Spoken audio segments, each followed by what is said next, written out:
It may strike viewers as odd that I should attempt to produce a vlog on this topic. I do not have a background in behavioral science, nor do I have any qualifications in the field of mental health to make any sort of diagnosis.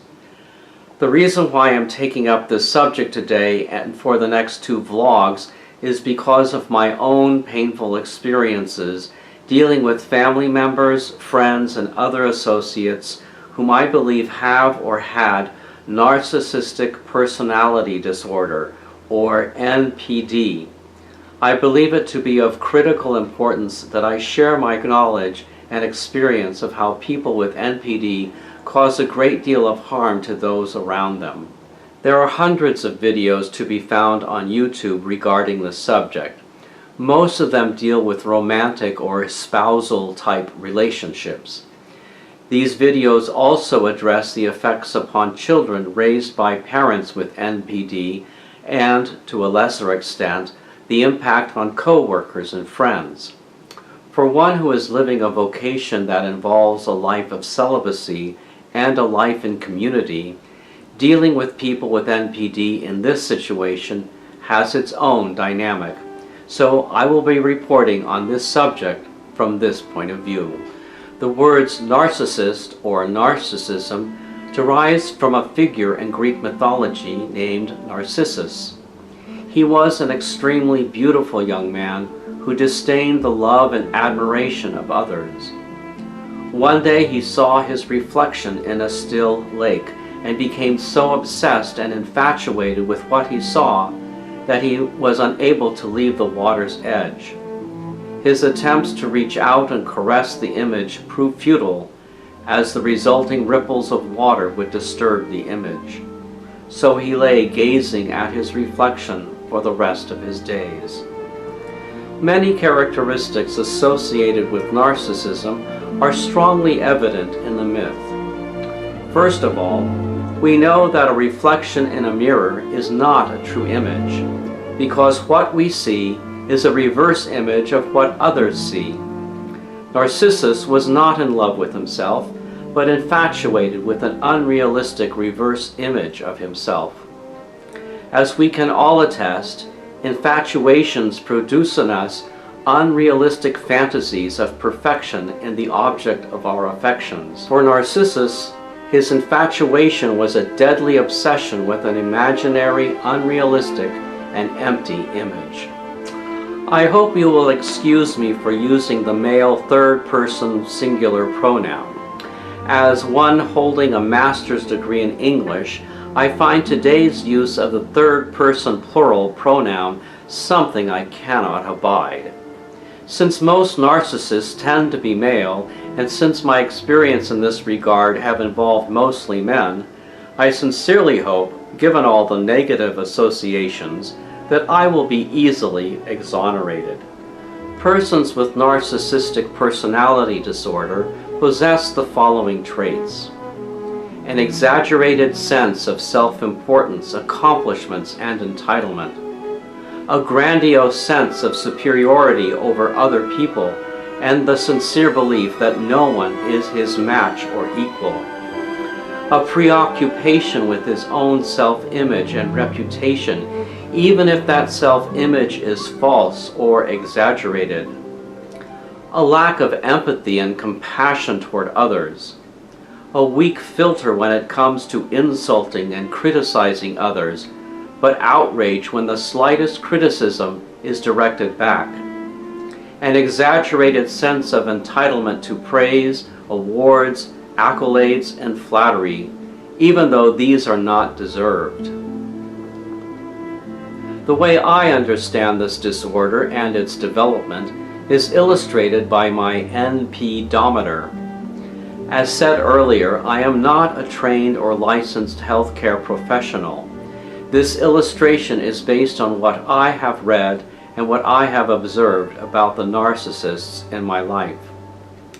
The zero below the line on the left represents the doormat, someone whose self-esteem is way below anything healthy. On the far right side, 10 is what I label as Adolf Hitler, as he represents the most notorious and most harmful narcissist in modern history. Position 5 is the borderline between healthy, humble pride and narcissism. I believe this is where each of us starts out when we are born. The extent of our empathy at the early stages of life is limited by our immediate sensory experience. We only know of our own immediate needs, and our needs at these early moments are quite demanding. Infants must be frequently and regularly fed, diapers changed, and receive a healthy dose of human contact and cuddling. When an infant cries, the loving and responsible parent reacts appropriately. But as the infant matures, the feedings happen less often, and good parents slowly set boundaries so that the baby is fed, etc., as needed. A baby's cry is not necessarily a command for mom or dad to take action. Sometimes they have to let the child cry and gently communicate to the little one who is the real boss and who is the child. As the baby matures into a toddler, the child must learn not to grab a toy from another child simply because he or she wants it.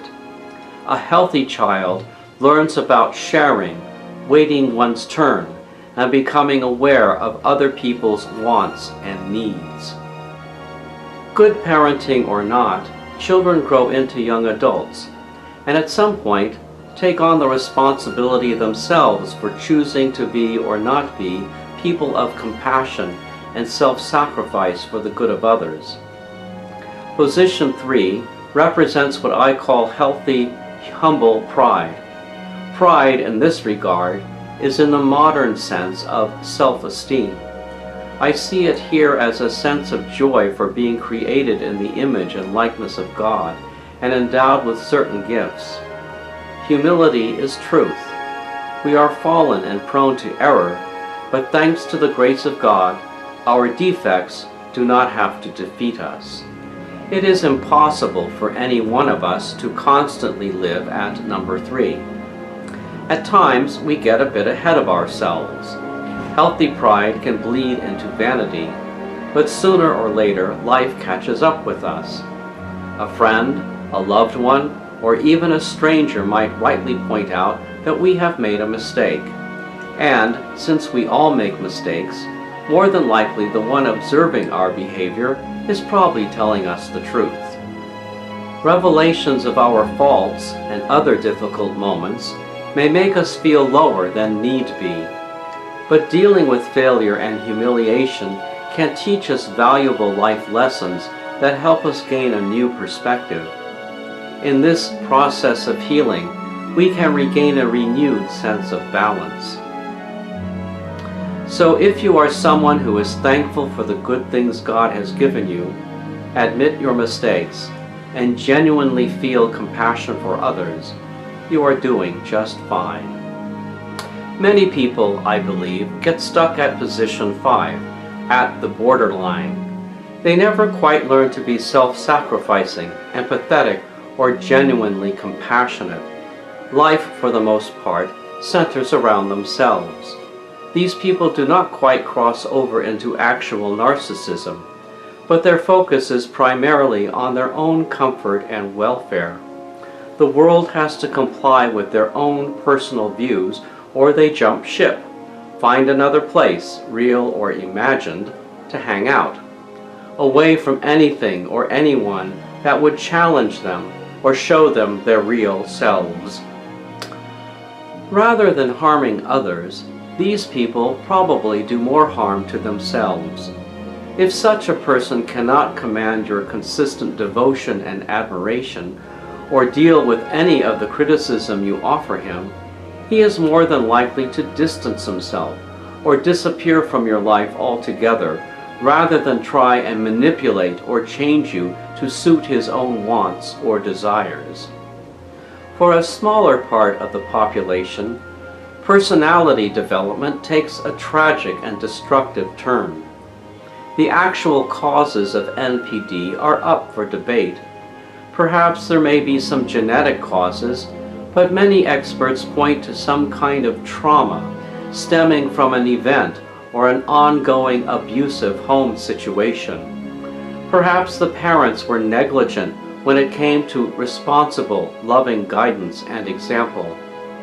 Maybe the parents looked the other way when the child grabbed the toy from a playmate, or even went so far as to encourage this aggressive behavior. Perhaps one or both parents were overly critical, impressing upon the child that his worth was based on unattainable criteria, and that he was not worthy of unconditional love. 7 represents full-on NPD. At this stage, the top priority is himself over and above the needs or feelings of others. His lack of empathy or compassion will allow him to harm others through manipulation and mental abuse. Although he may succeed in attracting people into his inner circle by his charm and artful seduction, any level of intimacy will be compromised by his bullying and cruel mental games. When confronted with his bad behavior, he will resort to gaslighting, a method of reverse psychology whereby an abuser attempts to make the victim believe that she is at fault for the bad situation. People with NPD may be surrounded by many admirers and sycophants, but true friends are nowhere to be found.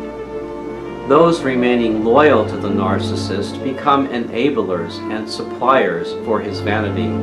However, someone with some shred of self-respect who dares to be honest with the narcissist will, sooner or later, be given her walking papers, or will herself escape the abusive behavior on her own.